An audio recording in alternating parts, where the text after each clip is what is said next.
بسم الله الرحمن الرحيم السلام عليكم ورحمة الله تعالى وبركاته dadkay meel walba joogtiin waa idin salaamaya maanta waxaan rabaa inaan sii dhameystiro casharkii ayaan hore soo galiyay oo ahay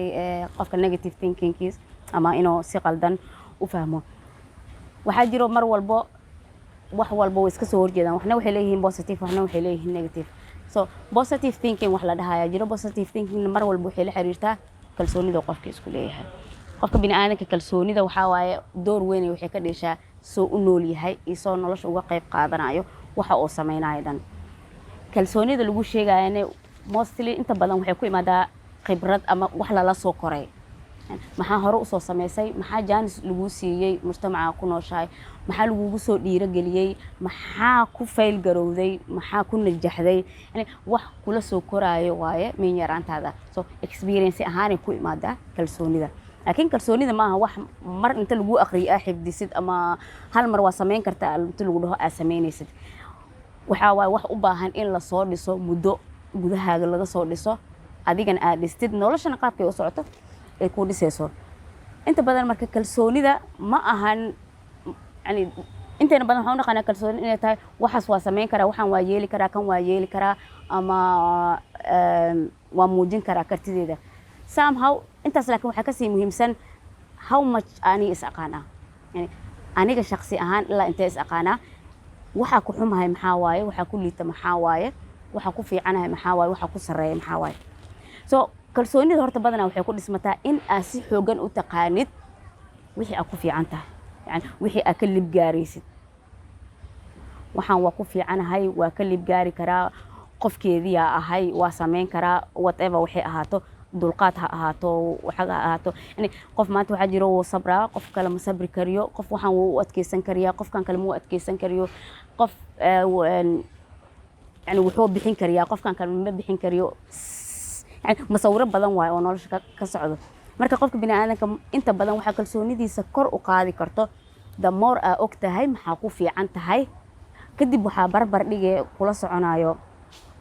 محاكو أنت ويكنس كاغ محاواي ويكنس كاغ وحو يا مركا وغانا نمعني هذا ما أهان إنا رابو إنا أنيغن اسكوليدو لكن وحتى محاكا قبان كراه يعني wax muhiim ah miya weakness kaas aniga noloshayda ku jiro ama daciifnimadaas noloshayda ku jirto yani wax muhiim ah oo ina kor u soo qaado rabto miya mise waa wax kula noolaan karo nolosha barbar dhigeeda ku socon karto waxa rab ha ahaado marka mar walba kalsoonida waxa lagu leeyahay in yani qofka uu og yahay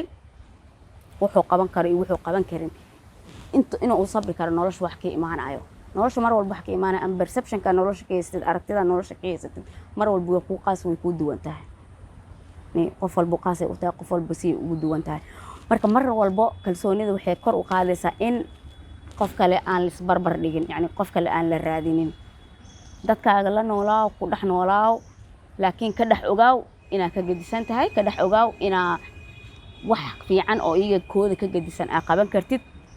isku farxad gali waxyaabaha kale kalsoonida aad kor ugu kiciyo ama ku qorxina waxa kamid ah inaad adiga yani waxyaabaha fiican aad sameeysid adiga ina isku hambaliysid yani adiga ina isku farxad galisid toos ina isku sheegtid yani maanta waxaas sameeyay ma sha Allah alxamdulillah ilaahay ifudeeya ma had iskale maanta yani wax negative noqon rabay ama adiga qof wax idinka dhaxdhici raba negative positive u badashay ina marka kaliga noqotid isxisaabisid oo alxamdulillah dhahdid oo ilaahay uga mahad noqdo sababtoo ah ina waxaan qalad u aragno ina qalad u fahamno weakness keena confidence keena waxa dhan horta waxay ku xiran tahay wax ilaahay inooga iimaanayo waay ilaahay mar walba nala jiro waxyaabo kalena waxay ku xiran tahay adiga ina isbartid ama nolosha ay ku barto ama aad ogtahay inay jiraan mar qofka bini'aadamka waxyaabaha waxa ka hadlayna waxay tahay waxaan inay jiraan maba ogabo laga yaabaa in dadka qaar ay muhiim u arkin ina isku mahad celisid ama congratulation ina isdhahdid hambaliyo isdhahdid inaysan muhiim u ahayn laakiin kalsoonidaan qayb ka qaadanay yani wax fiican maanta hadaa soo sameeysid habeenkaas hurdadaada inay ku toosto si fiican u seexatid ilaahay aad ugu mahad celisid ay kamid tahay iyadu naftirkeeda waxa kor kugu qaadayo kalsoonida yani kalsoonida waxyaabo kale kor u qaadayo waxay tahay in casharka ayaamaha hore aad soo hadlay camal yani ixtiraamka qof walba qofka kalsooni badan yahay uu ka ixtiraami og yahay dadka kale haddii aragtid qof kibir badan ama dadka yasaayo ama si qaldan wax u dhaqmaayo ama dadka ku jeesjeesaayo wuxuu dabooloyaa ama uu riixoyaa daciifnimo qalbigiisa ku jirto oo is inkirsiinoyaa laakiin qofka hadduu humble yahay oo qof normal oo yahay oo iska faraxsan cunug yarna ixtiraamayo jecel siinayo qofkii ka weyn ixtiraamayo qofka u sabri karo u sabraayo يعني إلهينا مركز عوسي فضدينا إن نولش قابك أو أركاية فضد إن نقطة مرة المركز كل علنا نولش قابك أو أركيس إن فضد نقطة كلها يعني وجاء مرة البوحة كل حيرانتها ديبك أسوق كهستو إلا أنت قن أحسنتها هذه يعني دباتوين كأدون كان إيده كذا عيان إلا أنت قن أحسنتها إلا أنت حسوسنتها إنا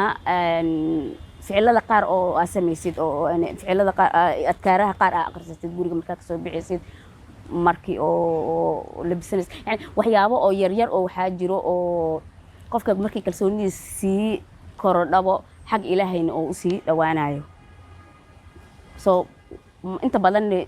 wanaaga iyo diinta yani islaamka wanaaga ee qabto iyo psychology-gan waa wax badan is aadisan yani mar walbo muhiimada waxay tahay qofka ku inuu niyadiisa saliim ahaado marka gudaha saliimka tahay waxa gudbin kartaa wax kale oo yani saliimnimo kale aad gudbin kartaa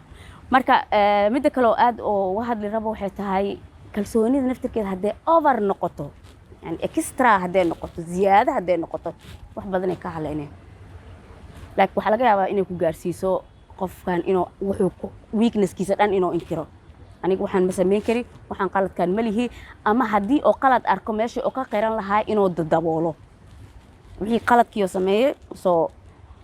buuq يعني مرن إنه كتاليو سي أو قلت كاس أدبوله إزاي وين ماشي كأهان لهاد قلت كان واسكو أركتي واسكو كالسون تامو ويقدر قلت كان أما ورا اللي قلنا كبحنا أما واصحة وحي مركز كوجو واجب أو مركز سيتويشن كا لحريره خلاص أديك أنا عارف ماذا هي لسه dadka ku ag joogan caafimaad u faafin kartaa laakiin hadee kalsoonideeda ziyaada tahay ama risk taker ahay ama oo wax idoo dib iiga iimaanay galayo cashan kalsooniya isku qaba it's another kind waa nooc kamid kale oo iidan qalad iimaanayso oo keenayso